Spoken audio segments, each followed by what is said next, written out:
যাকে একদা কোটি কোটি টাকার প্রোপাগান্ডা দিয়ে পাপ্পু বানানোর অবিরত চেষ্টা চলেছিল, আজ সেই রাহুল গান্ধীর একটি জন্মদিনের শুভেচ্ছা বার্তা পাঠাতে দেশের দোর্দণ্ড প্রতাপ রাষ্ট্রপ্রধানকেও টুইটার হ্যান্ডেল খুলতে হয়। টুইট করে রাহুলের সঙ্গে নিজের ছবি প্রকাশ্যে আনতে হয় কিরণ রিজিজুকে।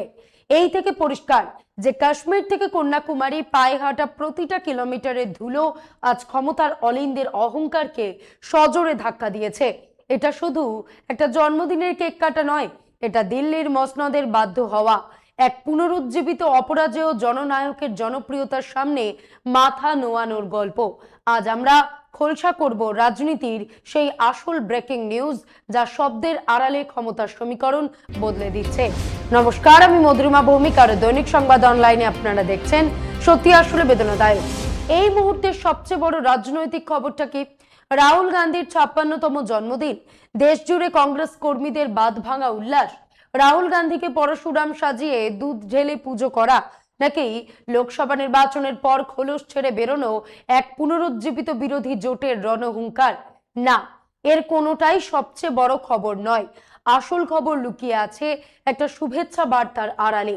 দেশের প্রধানমন্ত্রী নরেন্দ্র মোদী টুইট করে লোকসভার বিরোধী দলনেতা রাহুল গান্ধীকে জন্মদিনের শুভেচ্ছা জানিয়েছেন, তার দীর্ঘায়ু এবং সুস্থতা কামনা করেছেন।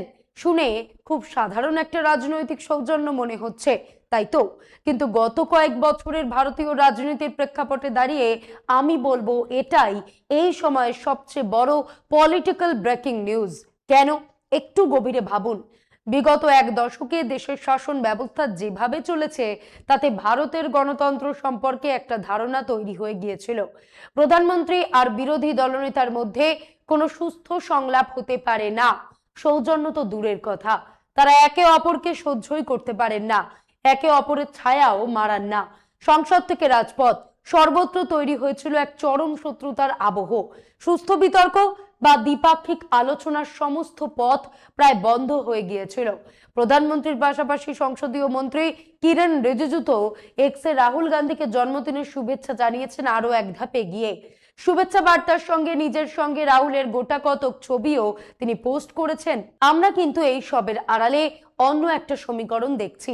এই শুভেচ্ছা কেবল সৌজন্যের খাতিরে নয়, ক্ষমতার যে দোর্দণ্ড প্রতাপ অহংকার গত এক যুগ ধরে বিরোধীদের অস্তিত্বকে নস্যাৎ করতে চেয়েছিল, আজ সেই রাষ্ট্র ব্যবস্থাই রাহুল গান্ধীকে কাউন্ট করতে বাধ্য হচ্ছে।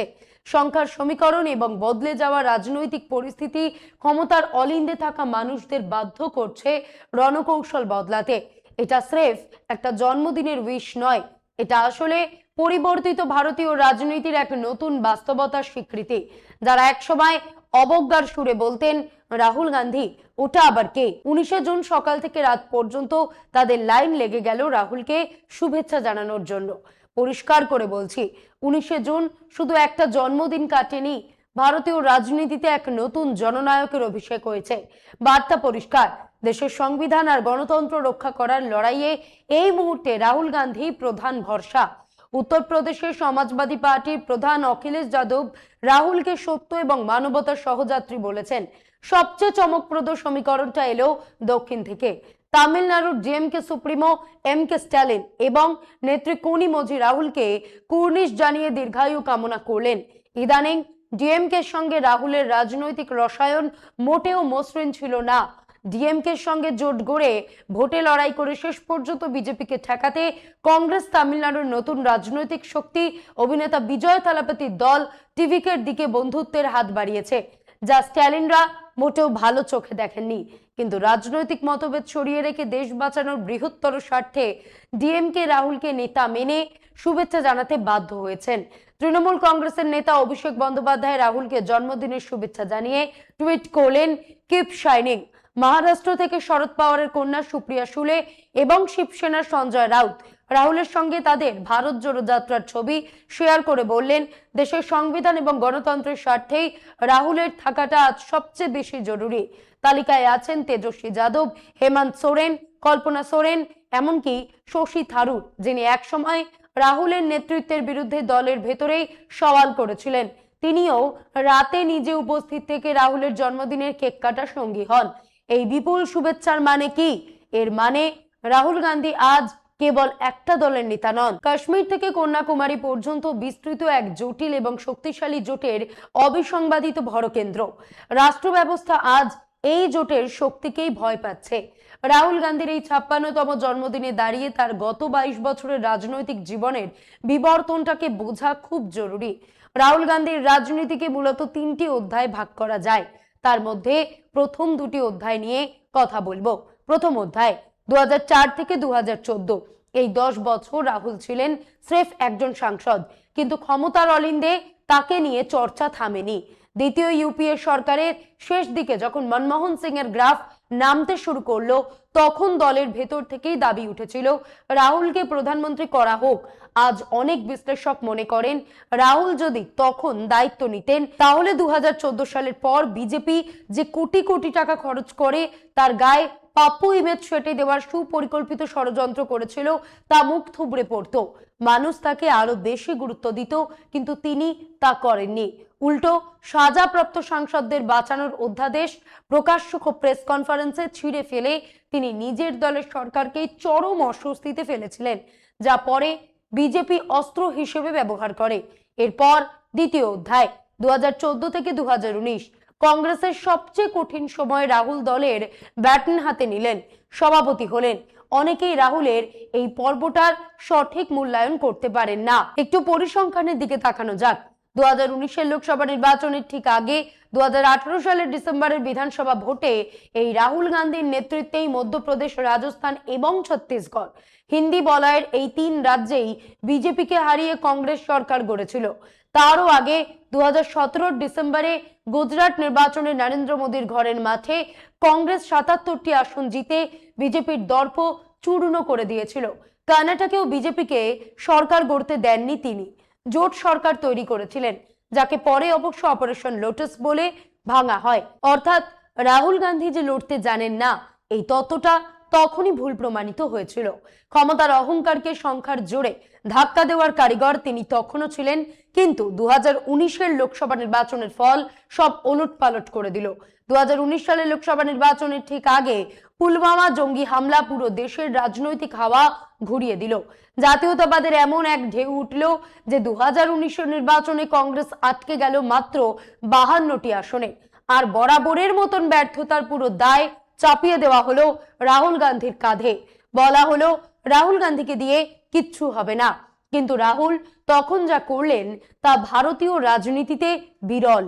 তিনি হারের নৈতিক দায় নিয়ে সভাপতির পদ থেকে ইস্তফা দিলেন। ইস্তফা পত্রে বিস্ফোরক লাইনে লিখলেন তিনি একাই লড়ছিলেন, দলের সিনিয়র নেতারা সির্ফ দর্শক ছিলেন। দলবদ্ধ লড়াইটা তিনি পাননি।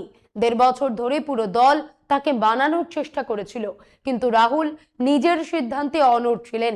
তিনি স্পষ্ট 2টি শর্ত দিয়েছিলেন। পরবর্তী সভাপতি গণতান্ত্রিক পদ্ধতিতে ভোটের মাধ্যমে নির্বাচিত হতে হবে এবং তিনি কোনোভাবেই নেহেরু গান্ধী পরিবারের কেউ হবেন না। ফলস্বরূপ মল্লিকার্জুন খার্গে বনাম শশী থারুরের নির্বাচন হলো এবং খার্গেজি সভাপতি হলেন। এখান থেকেই শুরু রাহুলের তৃতীয় এবং সবচেয়ে গুরুত্বপূর্ণ অধ্যায়। রাহুল বুঝলেন দিল্লির ড্রয়িং রুম পলিটিক্স ছেড়ে এবার জনতার দরবারে যেতে হবে। জন্ম নিল ভারত জোড়ো যাত্রা। কন্যাকুমারী থেকে কাশ্মীর হাজার হাজার কিলোমিটার পায়ে হেঁটে রাহুল দেশের মানুষের সঙ্গে সংযোগ তৈরি করলেন। আর এই যাত্রায় বিজেপির কোটি কোটি টাকার পাপ্পু প্রোপাগান্ডাকে ধূলিসাৎ করে দিল। উঠে এলেন এক পরিণত, গম্ভীর এবং সংবেদনশীল রাজনেতা। তিনি কাস্ট সেন্সাসের মতন মোক্ষম সামাজিক তাস খেললেন। তুলে ধরলেন গণতন্ত্র বাঁচানোর লড়াই। ফলাফল 2024 লোকসভা নির্বাচনে যে বিজেপি 400 পারে স্লোগান তুলেছিল, তারা 240 আসনে এসে থমকে গেল। আর কংগ্রেস 52 থেকে লাফিয়ে পৌঁছে গেল 99-তে। এই অবিশ্বাস্য সাফল্যের কৃতিত্ব দিতেও দেশের একাংশের বুদ্ধিজীবী আর মিডিয়া ভয় পায়, কারণ শাসক দলের প্রোপাগান্ডার চাপ এতটাই তীব্র। কিন্তু 2024 পর রাহুল গান্ধীর যে অবতার আমরা দেখছি তা একেবারে নতুন। তিনি আজ শুধু লোকসভার বিরোধী দলনেতা নন, তিনি আজ প্রধানমন্ত্রীর চোখের দিকে চোখ রেখে কথা বলেন। রাহুল সংসদে দাঁড়ালেই আজ শাসক শিবির অস্বস্তিতে ছটফট করতে শুরু করে, কারণ রাহুল বুঝে গেছেন বিজেপির উগ্র মেরুকরণের রাজনীতিকে হারাতে হলে তাদের তথাকথিত হিন্দুত্বের তাসের ঘরের ওপরই সরাসরি আঘাত করতে হবে। ভয়হীন, আক্রমণাত্মক এবং আত্মবিশ্বাসী, এটাই হলো আজকের রাহুল গান্ধী। আজকের রাহুল গান্ধী শুধু বিজেপি নয়, সরাসরি আরএসএস এর আদর্শগত ভিত্তিকে চ্যালেঞ্জ করছেন। ইন্ডিয়া জোটের বৈঠকে তার রণকৌশল, তার রাজনৈতিক ভাষা আজ আর কোনো অপ্রাপ্ত বয়স্ক বা খামখেয়ালি নেতার নয়। 2004 থেকে 2014 পর্যন্ত যার গায়ে অনিচ্ছুক রাজনেতার তকমা ছিল, 2014 থেকে 2019 পর্যন্ত যার প্রাপ্য কৃতিত্বটুকুও কেড়ে নিতে ট্রোল করা হয়েছিল, আজ 2024-এর পর আরএসএস এবং বিজেপিও খুব ভালো করে বুঝে গেছে রাহুল গান্ধীকে আর যাই হোক রাহুল বাবা বলে উড়িয়ে দেওয়া যাবে না।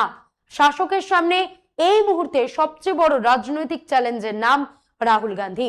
কিন্তু এই বদলে যাওয়া রাহুলের সামনে আসল বিপদটা কোথায় জানেন?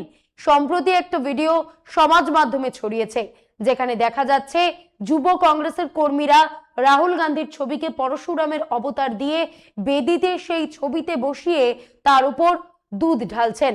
ছবিতে তার এক হাতে সংবিধান আর পেছনে পরশুরামের কুঠার। এই হলো চাটুকারিতা, আমাদের দেশের রাজনীতির সবচেয়ে বড় ব্যাধি। এই অতি উৎসাহী চামচাগিরি রাহুলের কোনো উপকার করছে না, বরং ক্ষতি করছে। রাহুল গান্ধী আজ নিজের পরিশ্রমে যে ভাবমূর্তি তৈরি করেছেন তা এক আধুনিক নেতার। তিনি জাতসুমারি আর সামাজিক ন্যায়ের কথা বলেন, দলিত অনগ্রসরদের অধিকারের কথা বলেন, ধর্মনিরপেক্ষতার সংবিধান বাঁচানোর লড়াই লড়েন। একসময় রাহুল নিজেও বিভ্রান্ত ছিলেন, জেনে শুনে নিজেকে পৈতেধারী ব্রাহ্মণ প্রমাণ করার প্রতিযোগিতায় নেমেছিলেন। এক মন্দির থেকে অন্য মন্দিরে ছুটে বেরিয়েছেন নরম হিন্দুত্বের তাস খেলে মোদি শাহকে হারাতে। কিন্তু ভারত জোড়ো যাত্রার পথ রাহুল নিজের ভুল বুঝতে পেরেছেন। তিনি বুঝেছেন হিন্দুত্বের প্রতিযোগিতায় নামলে মানুষ নরেন্দ্র মোদী বা আরএসএস কে বাদ দিয়ে কংগ্রেসকে বেছে নেবে না। তাই রাহুল এখন সব ধর্মস্থানেই যান, কিন্তু রাজনীতিতে ধর্মের তাস খেলা বন্ধ করেছেন। তিনি আজ এক ধর্মনিরপেক্ষ, প্রগতিশীল এবং সামাজিক ন্যায় বিচারের ব্র্যান্ড। ক্ষমতার শীর্ষবিন্দু আজ এই নতুন রাহুল গান্ধীকে দেখেই সবচেয়ে বেশি চিন্তিত, আর এই কারণেই জন্মদিনের এই শুভেচ্ছা বার্তা কেবলই সৌজন্য নয়, এটা আসলে এক অপরাজেয় শক্তির কাছে ক্ষমতার অলিন্দের পরোক্ষ আত্মসমর্পণ।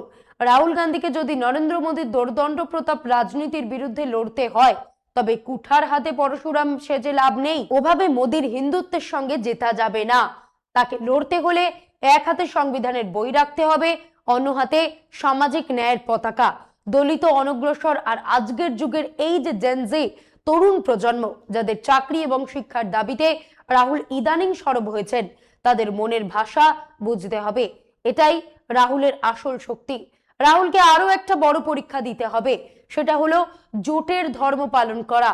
আজ ওপর জোটকে শক্তিশালী দেখালেও ভেতরে কিন্তু ফাটল স্পষ্ট। মহারাষ্ট্রে উদ্ধব ঠাকরের শিবসেনা ভাঙনের মুখে, বাংলায় তৃণমূল কংগ্রেসের প্রতিনিয়ত অদৃশ্য মারে রক্তাক্ত, তামিলনাড়ুতে এমকে স্ট্যালিন ক্ষুব্ধ। সবচেয়ে বড় ধাক্কাটা লেগেছে সদ্য সমাপ্ত রাজ্যসভা নির্বাচনে ঝাড়খণ্ডের মাটিতে।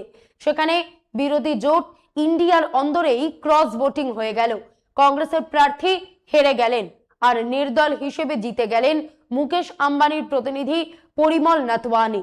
কংগ্রেস সরাসরি আঙুল তুলল জোট সঙ্গী আরজেডি এবং সিপিআই-এমএল এর বিধায়কদের দিকে। অবশ্য ক্ষমতার এই খেলায় ধোয়া তুলসী পাতা কেউ নয়। কর্ণাটকে যেখানে কংগ্রেস শক্তিশালী, সেখানে আবার তারা তাদের নিজেদের স্বার্থে উল্টো ক্রস ভোটিং করিয়ে নিয়েছে। কর্ণাটকে কামাল করেছে কংগ্রেস। বিজেপির ইশওয়ান্তপুরের বিধায়ক এসটি সোমশেখর বিবেক দংশন বলুক বা অন্তরাত্মার ডাকে কংগ্রেসের অজয় মাকেনকে ভোট দিয়েছেন। শুধু তাই নয়, বিজেপির আরেক হেভিওয়েট বিধায়ক এ শিবরাম হেব্বার ভোটদান থেকেই বিরত থাকেন। এই কামালের জেরে কংগ্রেসের 3 প্রার্থী অজয় মাকেন, সৈয়দ নাসির হুসেন এবং জি.সি. চন্দ্রশেখর অনায়াসে জিতে গেছেন। রাজ্যসভা জোটে যেহেতু কোনো হুইপ থাকে না এবং কে কাকে ভোট দিল তা গোপন থাকে, তাই এই সুযোগে টাকার খেলা জমে ওঠে। পরিমল নাতওয়ানির মতন কর্পোরেট টাইকুনদের সামনে বিধায়কদের বিক্রি হয়ে যাওয়াটা আজ ভারতীয় রাজনীতির সবচেয়ে বড় দুর্ভাগ্য। কোনো কর্পোরেট হাউসের এত বড় উদ্ধত্ত হয় কি করে যে তারা জনগণের প্রতিনিধিকে কিনে নেয়? একে আপনি মোদী সরকারের 12 বছরের অবদান ছাড়া আর কি বলবেন? রাহুল গান্ধীর আসল চ্যালেঞ্জ এখন এটাই, এই যে টাকার জোরে বিরোধীদের ভাঙার খেলা চলছে, এই যে জোটের অন্দরে চোরা ফাটল আর বিশ্বাসের অভাব, সবাইকে এক আদর্শের সুতোয় বেঁধে 2029 পর্যন্ত টিকিয়ে রাখতে পারবেন তো? যদি পারেন তবেই এই শুভেচ্ছা বার্তার আসল রাজনৈতিক জয় সম্পন্ন হবে। রাহুল গান্ধীর জন্য গত 8ই জুন দিল্লিতে ইন্ডিয়া জোটের প্রথম বৈঠকটা স্রেফ একটা মুখ দেখা দেখির অনুষ্ঠান ছিল। প্রথম বৈঠকে সবাই সবার সুখ দুঃখ ভাগ করেছেন। মমতা বন্দ্যোপাধ্যায় সোনিয়াজির গলা জড়িয়ে ধরে হয়তো নিজের ক্ষোভ উগরে দিয়েছেন। অভিষেক বন্দ্যোপাধ্যায় আর রাহুল গান্ধী হয়তো এক কোণে বসে গল্প করেছেন যে মোদিজি আমাকে এই এজেন্সির মার মেরেছেন, তো অমিত শাহ আমার দলটাকে ওখানে ভেঙেছেন। কিন্তু শুধু কান্নাকাটি আর গল্প করে তো মোদী শাহের অপরাজেয় নির্বাচনী মেশিনারিকে হারানো যাবে না। রাজনীতিকে এবার চরম গুরুত্বের সঙ্গে নিতে হবে। আজ আপ ভাঙছে, তৃণমূল রক্তাক্ত, উদ্ধব ঠাকরের দল ছত্রক খান।